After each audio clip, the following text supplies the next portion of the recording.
먼저 어려운 여건에서 분투하고 계시는 이상민 대전시당위원장을 비롯한 대전시당 관계자, 당원 동지 여러분들께 먼저 감사와 존경의 말씀을 드립니다.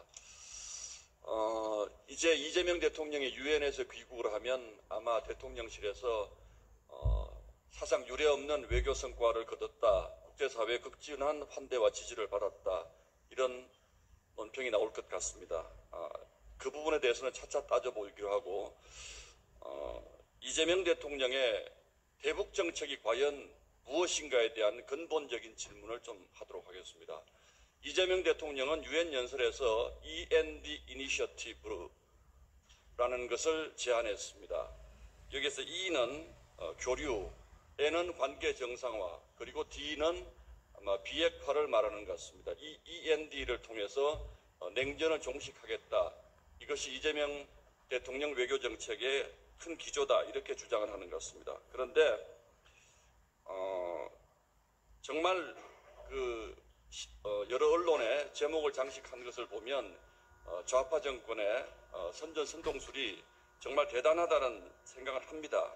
정말 대단합니다. 그러나 내용을 하나하나 따져보면 위험하기 짝이 없습니다. 하나하나 보겠습니다. 먼저 이 교류를 얘기합니다. 그런데 지금 북한은 유엔 안보리 제재를 수차례 위반해서 국제사회로부터 경제 제재를 받고 있는 상황입니다. 이 상황에서 교류를 첫 번째로 내세운 이유가 뭔지 묻지 않을 수가 없습니다.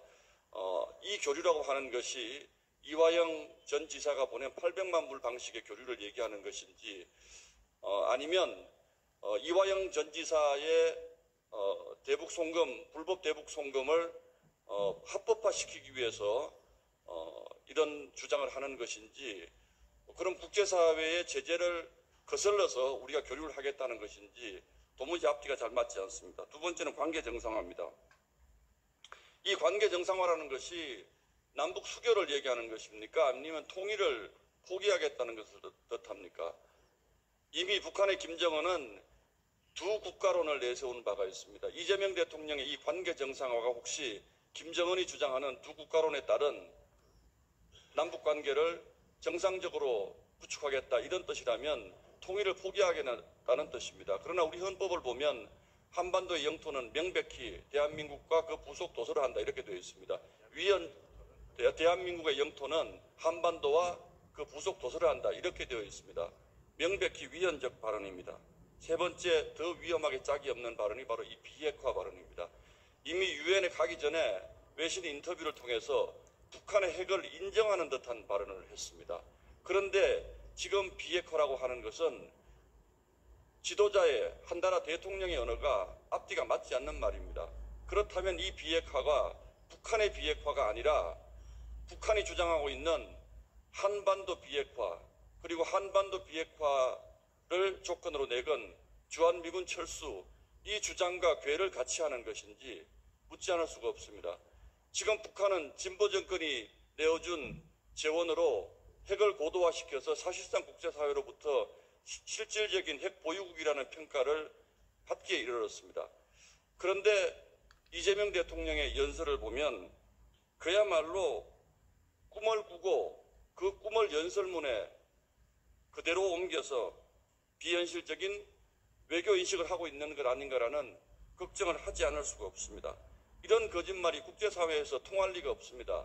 이재명 대통령 유엔 연설이 끝나자마자 G7 외교장관들이 북한의 비핵화를 강력히 지지한다는 성명을 발언했습니다.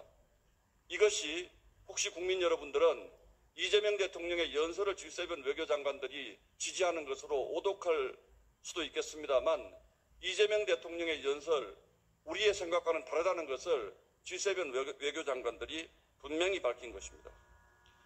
저는 대통령이 1호기에 타는 순간 여야 대통령도 야외 대통령도 아닌 우리의 대통령이라고 생각합니다. 그래서 빛나는 외교 성과를 가지고 돌아오기를 기대하고 있습니다. 그러나 유엔 연설회장에서 본 텅 빈 객석, 초라한 박수 소리가 과연 이 국제사회에 이재명 대통령을 보는 시선이 어떤 것인지를 너무나 명백히 보여줘서 부끄럽기도 하지만 또 한편으로는 대한민국의 미래가 매우 걱정스럽습니다. 문재인 대통령의 베이징 혼밥 생각도 나고요. 그래서 정말 걱정스럽습니다. 마지막으로 바라는 것이 있다면 이재명 대통령 귀국 후 브리핑은 강유정 대변인에게는 맡기지 말았으면 좋겠습니다. 이상입니다.